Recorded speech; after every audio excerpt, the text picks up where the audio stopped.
Buenas a todos, soy Carlos Fernández, profesor de Fútbol Lab, y hoy vamos a hablar sobre la tipología de tareas. Lo primero que debemos tener claro es la diferenciación entre los tipos de tareas, es decir, cómo las organizamos según su especificidad, que es la primera gran diferenciación que vamos a ver.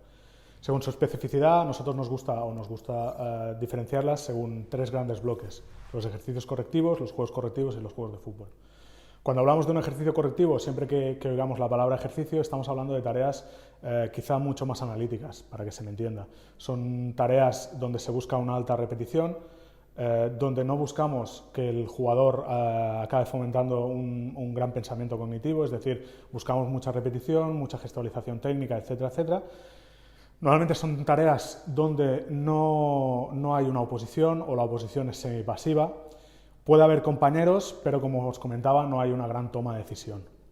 No suele haber alternancia en el juego y se basan, como os comento, en mucha repetición. Posteriormente tenemos los juegos correctivos. En los juegos correctivos ya encontramos mucha más toma de decisión por parte del jugador. Son tareas donde puede haber o debe haber alternancia en el juego, es decir, hay una oposición activa, y al final estos juegos pueden contar también con porterías. Dentro del juego de fútbol, o los juegos de fútbol, que sería el último gran bloque que podemos ver, estos se caracterizan porque son los partidos tanto condicionados como constreñidos, etcétera, etcétera. Y los juegos de fútbol, la gran importancia es que siempre deben contener dos porterías y dos porteros. Son las tareas que más se acercan a la realidad del juego, y cuanto más cercanas estén a esa realidad, más completa será esa tarea. Hemos visto las tareas según su especificidad y ahora deberíamos ver las tareas según su singularidad. Dentro de estas hacemos la clasificación en conservaciones reducidas, las conservaciones, los juegos de posición, las evoluciones, las oleadas y los partidos. Si hablamos de conservaciones reducidas, al final el ejemplo más claro son los rondos. De rondos podemos ver de dos tipos, serían los rondos de situaciones simples y los rondos de situaciones variables.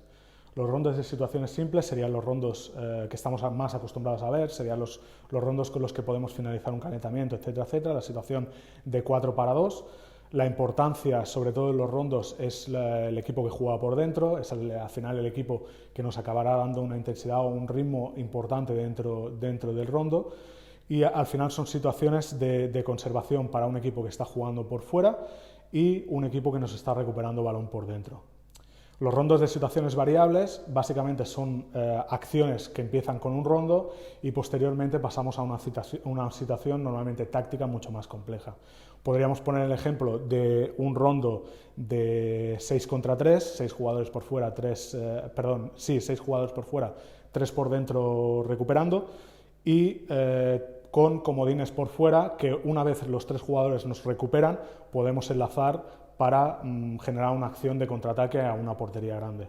Al final son rondos donde lo que buscamos es que haya sobre todo esa recuperación, y a partir de esa recuperación enlazar en una acción mucho más grande. Cuando hablamos de las conservaciones, también dividimos en dos tipos. Tendríamos las conservaciones elementales y las conservaciones direccionales.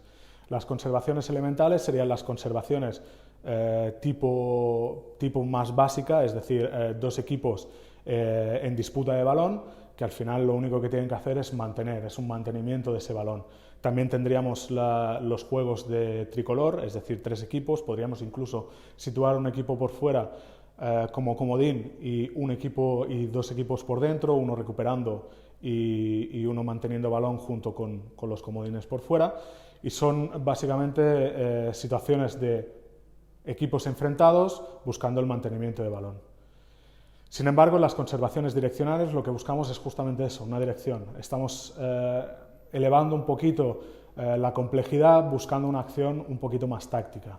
Serían situaciones donde acabamos poniendo, por poner un ejemplo, 2 comodines por fuera y tenemos que llevar el balón de un comodín a otro. Al final estamos dando dirección al equipo en mantenimiento, y también estamos dando un objetivo al equipo en recuperación. Una vez recupera, que saque el balón de zona.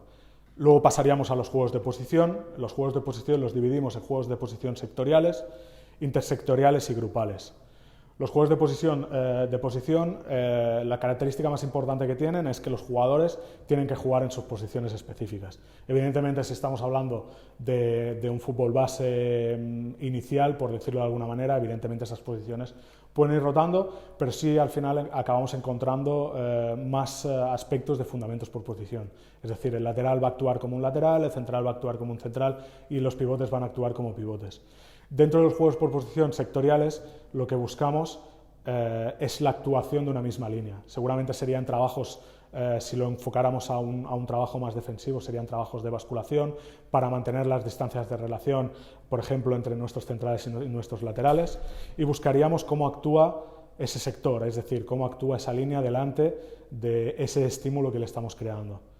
Las intersectoriales, al final, serían cómo se relacionan dos líneas.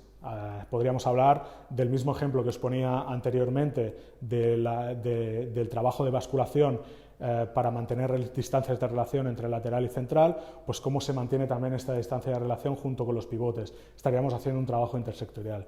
Y por último tendríamos las grupales, y dentro de las grupales al final trabajamos con la práctica o casi la totalidad de todo el equipo.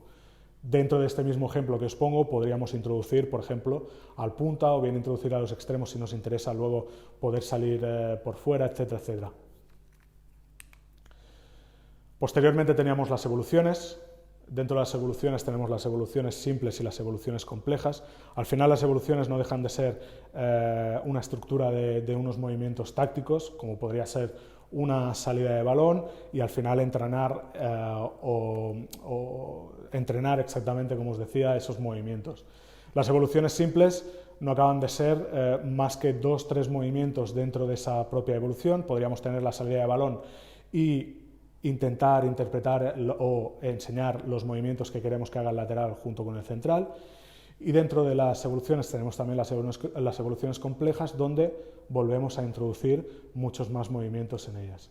Lo importante de las evoluciones también, dentro de las evoluciones simples jamás encontramos oposición, nunca buscamos oposición, y si esta oposición queremos introducirla, la encontramos ya normalmente en las evoluciones complejas. Es decir, en una evolución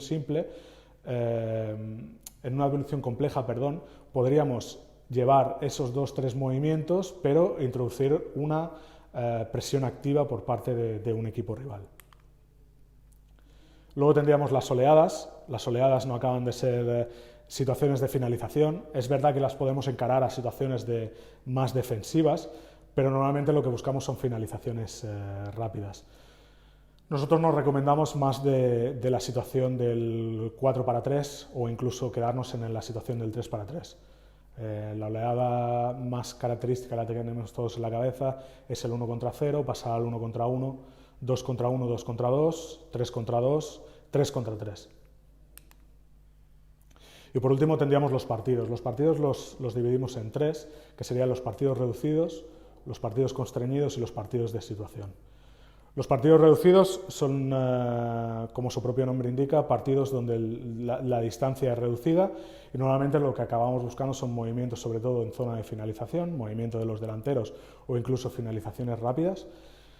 Los partidos constreñidos son partidos donde acabamos condicionando mucho la tarea, es decir, son partidos donde podemos jugar mucho con la normativa. Normalmente son los partidos donde buscamos acercarnos a la realidad, pero acabamos condicionando bastante los mismos, es decir, podemos crear una situación de un partido 6-6, donde al final, si la jugada acaba a través de centro lateral, el gol vale por 2, estaríamos trabajando en un partido constreñido. Y los partidos de situación son los partidos más cercanos a la realidad, son los partidos donde buscamos prácticamente el máximo de realidad que nos vamos a encontrar el día del partido. Son situaciones que lo más importante sería que las normativas sean lo más cercanas al propio juego, que haya saques de córner, que haya saques de banda y evidentemente, si tenemos la posibilidad, que sean situaciones de 11 para 11.